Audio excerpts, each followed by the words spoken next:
اچھا، اسی طرح کا ایک اور سوال بھی آیا ہے، فیس بک پر ہی آیا ہے کہ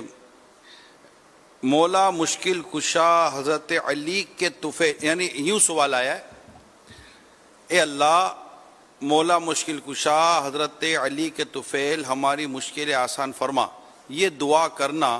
اور یا علی مدد کہنا کیسا ہے؟ یہ پورا سوال آیا ہے۔ ہم مطلب اس میں کوئی ویسا شرعن تو کوئی حرج نہیں ہے، دیجیے۔ جی دونوں صورتیں درست ہیں، یعنی بطور وسیلہ بھی مولا کائنات مولا مشکل کشا کرم اللہ تعالی وجہہ الکریم کو کہہ سکتے ہیں کہ اللہ تبارک و تعالی ان کے صدقے ان کے طفیل ہماری مشکل پریشانیاں دور فرمائے۔ یہ تو قرآن مجید فرقان حمید کا حکم ہے، یا ایھا الذین آمنوا اتقوا اللہ وابتغوا الیہ الوسیلہ، کہ اے ایمان والو اللہ سے ڈرو اور اس کی بارگاہ میں وسیلہ تلاش کرو۔ تو وسیلہ دینا درست ہے، اور اسی طرح براہ راست بھی اگر اللہ کے نیک بندوں سے مدد مانگی جائے تو یہ بھی درست ہے کہ حقیقتاً وہ بھی اللہ کی بارگاہ میں اس صورت میں ہمارا وسیلہ ہی بن رہے ہوتے ہیں۔ حضرت ربیعہ رضی اللہ تعالی عنہ نبی کریم صلی اللہ علیہ وسلم کو تہجد میں وضو کروایا کرتے تھے، تو ایک مرتبہ حضور اکرم صلی اللہ علیہ وسلم نے ان سے ارشاد فرمایا، سل ربیعہ، یعنی اے ربیعہ مانگ، یعنی مطلقاً فرمایا کہ جو مانگنا ہے مانگو۔ تو انہوں نے نبی کریم صلی اللہ علیہ وسلم کی جنت میں رفاقت مانگی۔ تو یہ براہ راست نبی کریم صلی اللہ علیہ وسلم سے مدد طلب کرنا ہے، اور ایسی چیز طلب کرنا ہے کہ جو عام طور پہ کوئی دوسرا دے نہیں سکتا، اللہ تبارک و تعالیٰ ہی عطا کرتا ہے۔ تو حضور اکرم صلی اللہ علیہ وسلم سے جب انہوں نے یہ التجا کی، عرض کی کہ آپ جنت میں آپ کا پڑوس مانگتا ہوں، تو حضور علیہ الصلوۃ والسلام نے یہ نہیں فرمایا کہ تم مجھ سے کیسے مانگ رہے ہو، اللہ سے مانگو۔ تو کیونکہ آپ علیہ الصلوۃ والسلام کی تعلیمات کی روشنی میں یہ بات واضح ہے کہ جب ہم اللہ کے علاوہ کسی اور سے مانگتے ہیں تو حقیقتاً وہ اللہ کی بارگاہ میں ہمارا وسیلہ بن رہے ہوتے ہیں۔ اس طرح کی اور احادیث طیبہ ہیں، طبرانی شریف کی حدیث مبارکہ ہے، مسند بزار کی حدیث مبارکہ ہے، جو حسن درجے کی، یعنی ایک اچھے درجے کی حدیث مبارکہ ہے، جس میں حضور اکرم صلی اللہ علیہ وسلم نے ارشاد فرمایا کہ جب تم کسی ایسی جگہ پر ہو کہ جہاں تمہیں مدد کی حاجت ہے، جہاں تم ایسے بیابان کے اندر ہو جہاں مدد چاہتے ہو اور وہاں کوئی ہے نہیں، تو یوں پکارو، یا عباد اللہ اعینونی، یا عباد اللہ اعینونی، یا عباد اللہ اعینونی، کہ اے اللہ کے بندو میری مدد کرو، اے اللہ کے بندو میری مدد کرو، اے اللہ کے بندو میری مدد کرو۔ تو یہاں حضور اکرم صلی اللہ علیہ وسلم نے خود اس بات کی اجازت مرحمت فرمائی کہ ہم اللہ کے بندوں سے مدد طلب کریں۔ امام احمد بن حنبل رحمۃ اللہ تعالی علیہ کروڑوں حنبلیوں کے پیشوا، مسلمانوں کے جلیل القدر امام ہیں، ان کے بارے میں ان کے بیٹے اپنی کتاب کے اندر لکھتے ہیں کہ ایک مرتبہ ان کی سواری دوڑ گئی، یعنی بھاگ گئی، تو انہوں نے اسی حدیث پر عمل کرتے ہوئے یوں کہا کہ یا عباد اللہ احبسونی، کہ اے اللہ کے بندو میری اس سواری کو روکو۔ ان کے بیٹے کہتے ہیں کہ اسی وقت وہ سواری اپنی جگہ پر رک گئی۔ امام طبرانی رحمۃ اللہ تعالی علیہ اس حدیث مبارکہ کو نقل کرنے کے بعد فرماتے ہیں کہ ھذا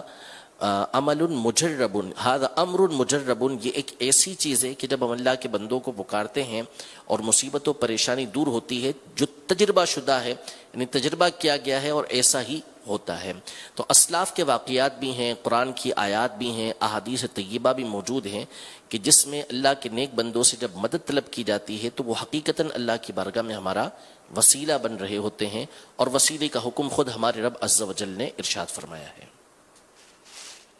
اس کے تعلق سے ایک رسالہ ہے مکتبۃ المدینہ کا، کرامات شیر خدا۔ اس میں کچھ صفحات پر تو کرامات تو ہیں، پھر آگے چل کر پورا ایک مطلب ہے کہ کئی صفحات پر یہ دیا ہوا ہے کہ مدد مانگنے کے تعلق سے۔ یہ بھی وسوسہ ہوتا ہے کہ چلو جیتے جی مدد مانگا، مدد مانگی، انتقال کے بعد مدد مانگنا، یہ پھر یہ وسوسہ ہوتا ہے۔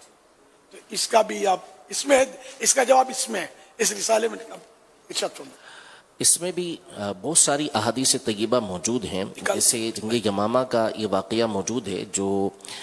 تاریخ ابن اسیر میں بھی ہے اور تاریخ ابن کثیر میں بھی ہے کہ حضرت ابو بکر صدیق رضی اللہ تعالی عنہ کے زمانے میں جب یہ جنگ ہوئی مسیلمہ کذاب کے خلاف، تو وہاں مسلمانوں کا نعرہ ہی یہ تھا کہ یا محمدہ، یعنی یا رسول اللہ ہماری مدد کیجیے۔ حالانکہ حضور علیہ الصلوۃ والسلام کو دنیا سے پردہ فرمائے یعنی حضور علیہ الصلوۃ والسلام کا وصال ہوئے سالوں گزر چکے تھے، 2-3 سال گزر چکے تھے، اس کے باوجود صحابہ کرام علیہم رضوان کا نعرہ یہی تھا۔ اسی طرح حضرت عمر رضی اللہ تعالی عنہ کے زمانہ خلافت کے اندر جب قحط پڑا اور بارشیں نہیں ہو رہی تھیں تو حضرت بلال بن حارث المزنی رضی اللہ تعالی عنہ یہ نبی رحمت صلی اللہ علیہ وسلم کے دربار اقدس پر حاضر ہوئے اور حضور علیہ الصلوۃ والسلام کی بارگاہ میں عرض کی کہ یا رسول اللہ صلی اللہ تعالی علیہ وآلہ وسلم بارشیں نہیں ہو رہی اور لوگ جو ہے وہ بھوک کی وجہ سے مر رہے ہیں، تو آپ اللہ سے ہمارے لیے بارش طلب کیجئے۔ حضور اکرم صلی اللہ علیہ وسلم ان کے خواب میں تشریف لائے اور ان سے ارشاد فرمایا کہ عمر کو خبر دو کہ ان کے اوپر بارش ہوگی۔ انہوں نے جا کے خبر دی اور کچھ ہی دنوں کے بعد جو ہے وہ قحط دور ہوا اور بارشیں برسنے لگیں۔ یہ نبی کریم صلی اللہ علیہ وسلم کے وصال ظاہری کے بعد دنیا سے پردہ فرمانے کے بعد حضرت بلال بن حارث المزنی رضی اللہ تعالی عنہ کا معاملہ ہے، اور انہوں نے آ کے صحابہ کرام علیہم رضوان کے جمع غفیر میں حضرت عمر رضی اللہ تعالی عنہ کو اس بات کی خبر دی اور حضرت عمر رضی اللہ تعالی عنہ نے اس کو برقرار رکھا۔ قصیدہ بردہ شریف جو مشہور و معروف قصیدہ ہے، جب سے یہ لکھا گیا اس وقت سے لے کر آج تک علماء نہ صرف اس کی شروحات لکھ رہے ہیں، تشریحات کر رہے ہیں، بلکہ عرب و عجم میں ہر مقام پر یہ قصیدہ بردہ شریف پڑھا جاتا ہے۔ اس کا بڑا مشہور و معروف شعر ہے، یا اکرم الخلق مالی من الوذ به سواک عند حلول الحادث العممی، کہ اے مخلوق میں سب سے زیادہ عزت والی ہستی میرے لیے ہے کون کہ جب بڑی بڑی مصیبتیں مجھ پر پڑیں تو میں آپ کے علاوہ اس کی پناہ لوں، یعنی بڑی بڑی مصیبتوں کے وقت میں آپ ہی کی پناہ لیتا ہوں۔ اسی طرح کا ایک شعر جو ہے شاہ ولی اللہ محدث دہلوی رحمۃ اللہ تعالی علیہ نے، بلکہ بہت سارے اشعار جو ہیں آپ نے اپنی کتاب اطیب النعم کے اندر، قصیدہ ہے آپ کا پورا، اس میں اسی طرح کے آپ نے اشعار ذکر کیے کہ بڑی بڑی مصیبتیں جب مجھ پر پنجے گاڑ دیتی ہیں تو اے مخلوق میں سب سے پیارے میں آپ کی بارگاہ میں ہی فریاد کرتا ہوں۔ تو اسلاف کا یہ طریقہ کار اب تک چلتا ہوا آ رہا ہے، اور اس پر کوئی بھی